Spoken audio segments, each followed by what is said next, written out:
Hey everybody, welcome back to HemingwayLand.com, your source for quality, affordable land in the state of New Mexico.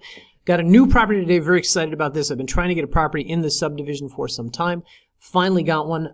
This is a really nice, large piece of acreage. As you can see from the headline, it's got a lot of great amenities. As far as being pre-staked, it's already got boundary markers in place. Won't have to pay for a survey. If you go out here, you buy this property. It's got power at the lot line. It's got fencing along 3 of its boundaries, roadway along the 4th, and it's in a private community where you're going to have gated access, be able to keep the riffraff out, and best of all, it backs up to 300,000 acres of Cibola National Forest. So you not only have that privacy, but you also have access to a lot of great hunting grounds. So this is, I think, a great property as a potential home site or as just a sort of hunting cabin, home away from home, weekend type retreat type of place. Whatever the case, let's get into the details, guys. This is reference number CBNM4203, located as noted in the western part of New Mexico in Cibola County. It is a large 20-acre lot in the El Morro Ranches subdivision, and these 20 acres are priced affordably at $25,000. Let's scroll back down. I hate to do all this scrolling, guys. Sorry about that. And bring this up on a map. As with all of our listings, come down here, click on any one of these GPS coordinates. It's going to bring it up on the Google Maps. All right. So this particular property is a square-shaped lot out here situated along this roadway. This road is called Bobcat Lane. As you can see, it's not labeled on the Google Maps like this one is over here. But later on, I will show you more of the plat map and more of the photo gallery, and you'll be able to see the street signs that are out there. Anyway, before we get into specifics, let's pull back, show you exactly where this thing is located within Cibola County. So this particular property is just north of the 53, Highway 53, which is also called Ice Caves Road. It sits just east of Rama over here and just west of Grants and Milan over here. Rama is the closer of the two towns. If we right-click and measure distance, you can see Rama is about a 15-minute drive over here. And, of course, in that town, you're going to have easy access to some supplies, some groceries. You've got schools out there, medical, churches, so on and so forth. Of course, the bigger town over here, Grants, along the 40, is going to be where you're going to have, more amenities, more things that you can access out there. They've got a Walmart Supercenter. They've got that large hospital out there. They've got the Grants Milan Airport, etc. If we right-click on the marker and measure distance, you can see that as the crow flies, it's about 20 miles, but realistically speaking, it's probably about a 30, 35-minute drive up the 53 into Grants. Whatever the case, Grants is a nice small town where you'll be able to access anything that you can't get in Rama over here. Additionally, if we pull back a little more, what you're going to see is that the property sits in very close proximity to the El Malpais National Monument, the El Morro National Monument out here. It's very close to Blue Water Lake State Park, to the Rama Reservoir, etc. Cibola County is one of these regions where I think there's more wildlife living out there than people. But what is out there is really beautiful, really picturesque. A lot of great, as noted, national conservation areas, national monuments, things like that. A lot of great areas to explore. And, of course, this entire giant green thing right here, this is the 300,000 acres of aforementioned Cibola National Forest that you will have easy access to. Anyway, if we zoom in here on the property, and by the way, everything that I just mentioned we have here on the listing page as far as points of interest. All of these things, click on any one of these, you're going to be able to bring up their respective websites so you can learn more about the El Morro National Monument, the El Malpais National Monument, Blue Water Lake, and you can get a sense of exactly what a really picturesque region this is and really worth exploring. So, anyway, back to the map. All right, guys, so this right here is El Morro Way. This is the entrance to the subdivision. There is a volunteer fire department down here, number one. Number two, there is also gated access here. So you're going to be able to keep the riffraff out. You're going to be able to have a lot of privacy to yourself. And I'll get back to that in just a second. Point being, you take this road right up here, bang a left over here into Bobcat Lane, and here is the subject property. Let's go to the photo gallery so I can show you more about this. So, as noted, we have the plat map down here. This is a square-shaped lot right here off of Bobcat. This is a more zoomed-in image of that. This gives you a better sense of exactly how big this lot is. You got about 950 feet of road frontage right here, and of course the whole lot is shaped like a square, so roughly about 950 feet along each of these. Well, actually, hang on, 808.44. I stand corrected, never mind. This is 950, this is 808. All right. Anyway, as we go through the photo gallery, what you are going to see, hang on. So first off, this is the gated access that I was talking about. Anybody who's interested in this property, if you want to scout the property, this is going to be locked all the time. So give us a call at our office, 702-919-7170. I'll give you a temporary gate code you can use out here. You can punch this in, beep, boop, bop, and it will open the gate.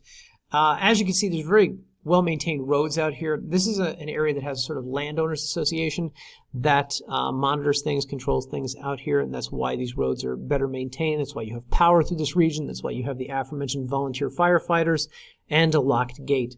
We'll get into the POA, the Property Owner Association, a little more later, but right now let's look at photos of the property. Oh, also mailboxes. They have mailboxes out there. A lot of trash receptacles out there, dumpsters where you can dispose of waste. They want to keep the area nice and clean. I'm sure as a landowner you would too. Anyway, Bobcat Lane, this is where the property is located off of. This is one of the neighbors. Most notably, you can see this guy has power on his property. They got a lot of power lines out there. And additionally, if you go through the photos here, you'll see more of that, number one. Number two, you'll also get a sense of some of the aforementioned fencing and property boundary markers that I was discussing earlier. Here's a better shot of that. Blah, blah, blah. But as you go through these, what you get a sense of is, so number one, what I like about this property is, you know, there are lots in El Morro ranches that are really densely forested that I think anybody who's going to build on them has to, you know, first knock down a couple hundred trees to, you know, get anything going.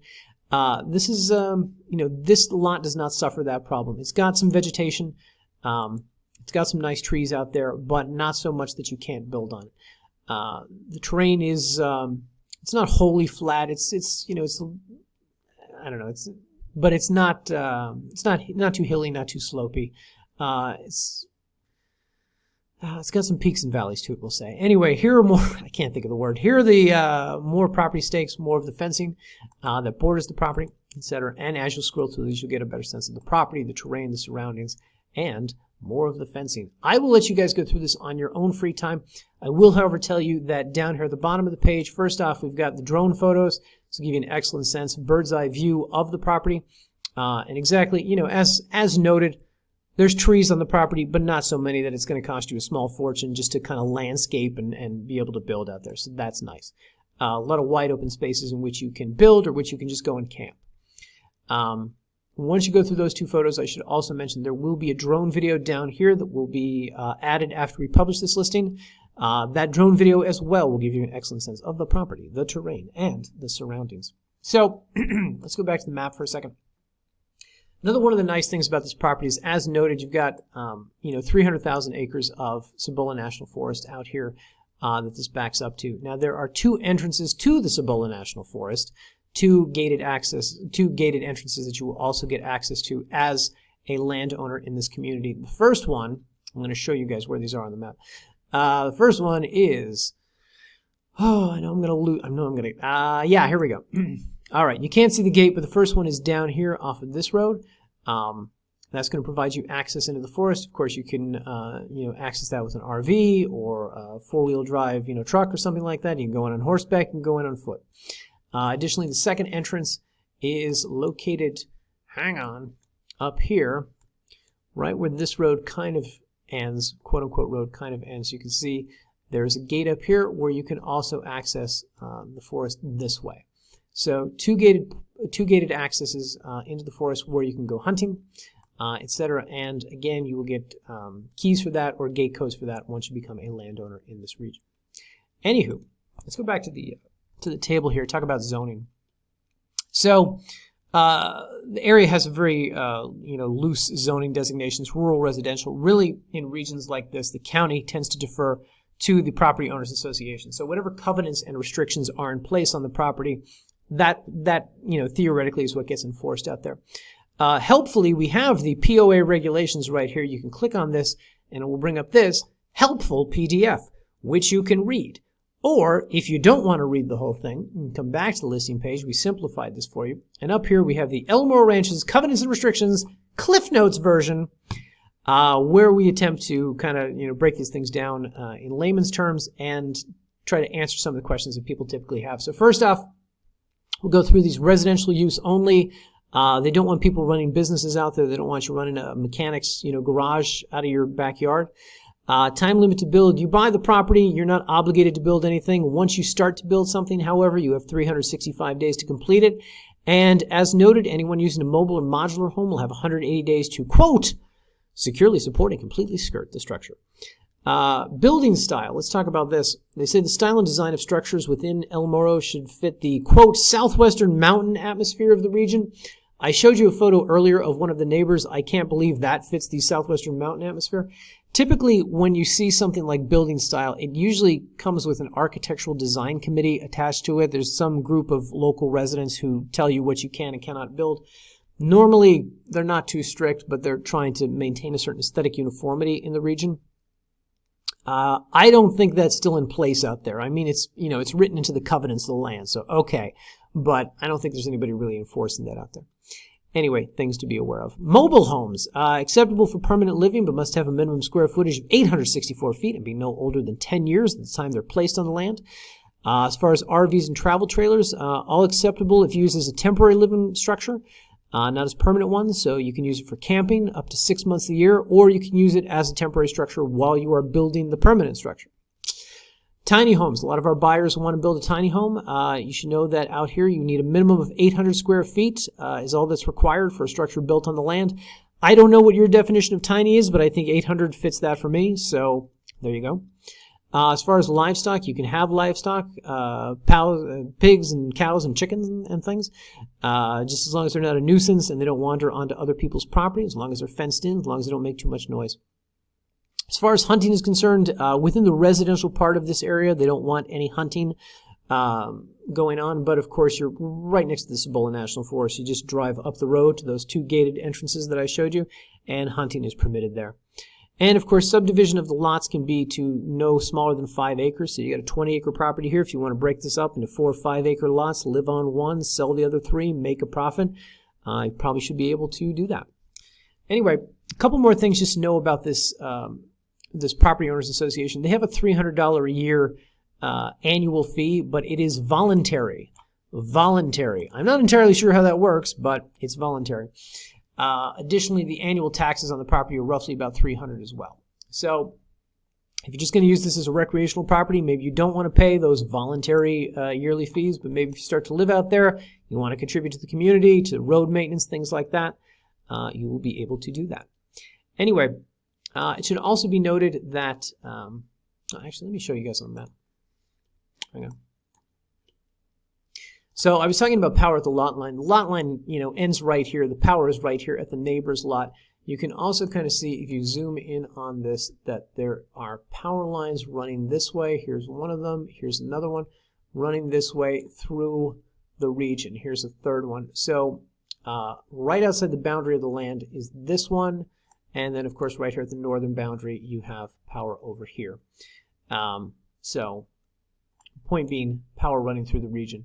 If you want to reach out to the local utility and talk to them about what it would take to get hooked up out there, what it's going to cost you to get connected, Continental Divide is the electric company that services this region. We have their website linked right here. Click on this. Boom. It'll bring up their website. You can call them. You can talk to them about it. Say, hey, I'm looking to buy some property in El Morro Ranches. I want to get hooked up. I've got power lines on my property. What's that going to cost me? What do I need to know? Additionally, we also have this resource down here, the New Mexico State Engineer. You can contact them about getting permitted for a well for your residential property. Based on the amount of people who are already living in El Morro Ranches, you can assume that the water table depth is fairly shallow, fairly easy to access. Shallow's the good one, right? Not deep? Yeah, all right. Fairly easy to access, etc. But of course, you're going to have to fill out the permits, etc. And that all goes through the New Mexico State Engineer's office. So you click on this, and it will bring up their website, and you can contact them, learn more about water table depth in that region, or just contact local vendors, people who drill wells out there. Find out what is the cost per foot. What is 20 feet down? How much is it going to cost me to access water for my property, etc. Anyway, guys, we have a lot more information about the property up here. I'd encourage you guys to read through all this, review the CCRs, etc. One note about purchasing is that we closed on this with Quest Title Company, so we have title insurance with this. That means we will be providing you with a warranty deed, et cetera, et cetera. Anyway, with all that said, if you guys are interested in purchasing this property, a couple things you should know. Number one is we're looking for $25,000 cash. We are not financing this. That whole process starts with a $500 deposit. Click this Buy Now button right here. It's going to take you to a secure checkout form where we ask for that $500 deposit. Now, for the record, guys, with properties like this, we always recommend to our buyers, close through a title company. Don't hand us $25,000. Give us a small deposit. Let title deal with the rest of it. Let them deal with facilitating the conveyance of the land and with disbursement of the funds. Whatever the case, we do ask for a small deposit just so we can get the ball rolling, just so you can prove that you're serious, etc. If you want to learn more about this process, about how we do this, I encourage you to come up here, click on How It Works, and go to the Buying From Us page. Take you over here, and if you scroll down to Closing Through Title Escrow, which is again what we're recommending for something of this price range, this will tell you how the process works. Basically, you put down the earnest money deposit. We're going to draft up a contract. We'll send it to you. It's a very simple one-page contract, one page for signatures. You sign it, we submit it to the title company. And if you're worried about what kind of contract are they going to send me, how do I know what I'm signing, just click this link right here and it'll bring up a sample version of it's a generic version of one of our sample contracts that we use. But this is everything we're going to send you to sign. It's one page for signatures. But basically, title company's not going to do anything until buyer and seller demonstrate intent, and this is how we do it. We sign a contract, we submit it to them. And within probably about, well, I don't know, it should be 2 weeks. It's usually more like 4. The title company will wrap this up, and they will ask you for the remainder of the funds, and they'll ask us to sign a deed, and then they will make sure the property is deeded into your name and that the funds are dispersed to us. By the way, guys, we recently added a new page to the website. It's here under the How It Works thing, and it's called the Seller's Disclosure page. And if you click on this, actually, let me go there. If you click on the Seller's Disclosure page, it's going to tell you everything that we think a buyer should know. As we say here, in the interest of transparency, everything we think a buyer should know about doing business with us. A lot of people will call us with questions, and I realize I've been answering a lot of the same questions over and over about mineral rights, about things about GPS coordinates that we provide, about surveys, things like that. All of that is addressed here on this page. If you're thinking about giving us $25,000, I'd encourage you guys to read this over, see if you have any questions. And if you do, give us a call, 702-919-7170.